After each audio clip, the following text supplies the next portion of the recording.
Magandang araw po. Sa video na ito, magbebenta tayo ng mga kalakal.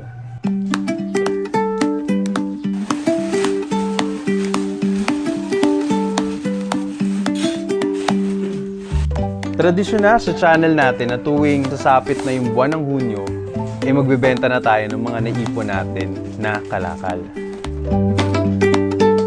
Iba't ibang uri ng kalakal din po inipon natin. Merong plastic bottles, mga karton, iba't ibang uri ng papel, lata, mga bakal, mga bote ng gin, bote ng wine, even yung tanso sa mga sirang electric fan, hindi natin pinapalagpas yan.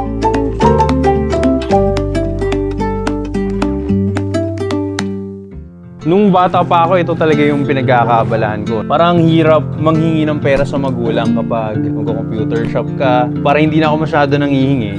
Yan, nag-iipon ako ng ganito. Tapos yung pinakikitaan ko dito, yun yung pinag-computer shop ko. Dati, madali lang talaga magbenta ng kalakal. Yung junk shop, malapit lang dito sa amin. Kaso nung simula nung lumipat sila, yan, dyan ako nahirapan magbenta. Kaya kailanganin mo na magrenta talaga ng kariton or sasakyan para makapagbenta lang ng mga basura. Buti na lang, libre ngayon si Kuya Renz. Tutulungan niya ako magbenta ng mga kalakal ngayon.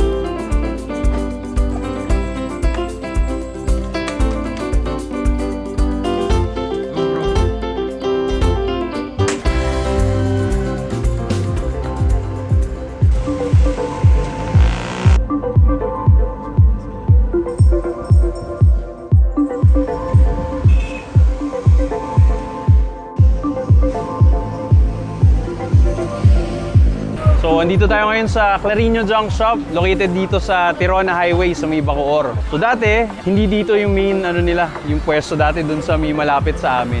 Lumipat sila dito, medyo malayo. Pero same management, si Boss Felix pa rin yung may-ari. Yan, kahit may mga malapit doon na junk shop, dito pa rin ako nagbebenta.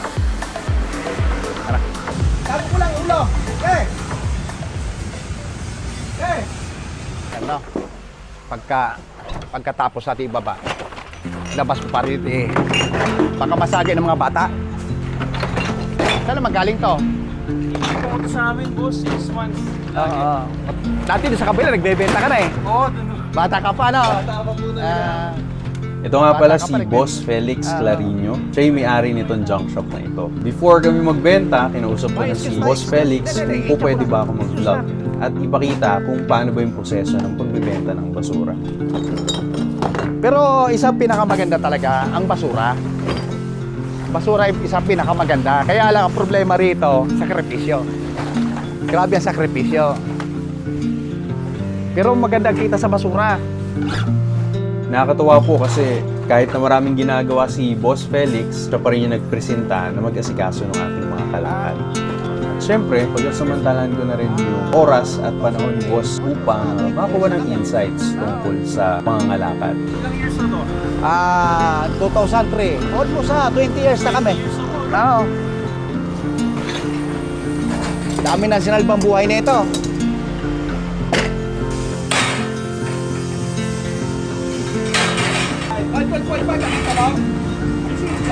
Sige po.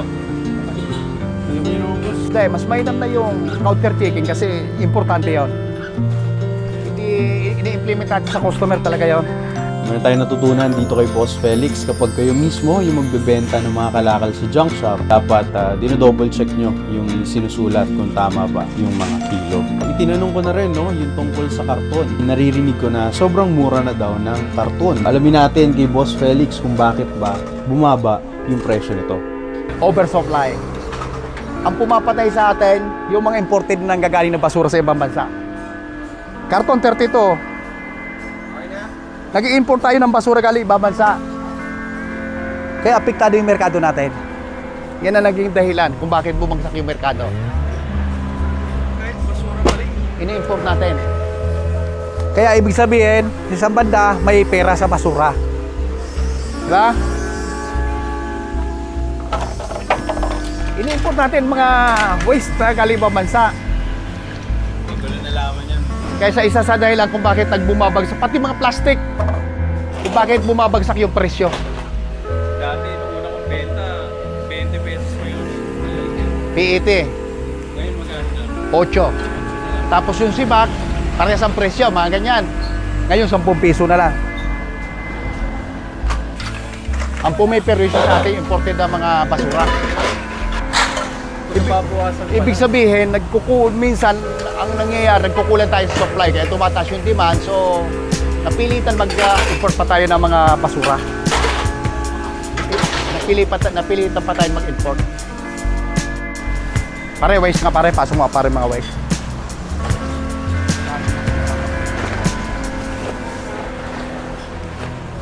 Isa sa dahilan kung bakit hindi ang karton, papel, hindi gumagana ang presyo gawa ng mga imported na basura.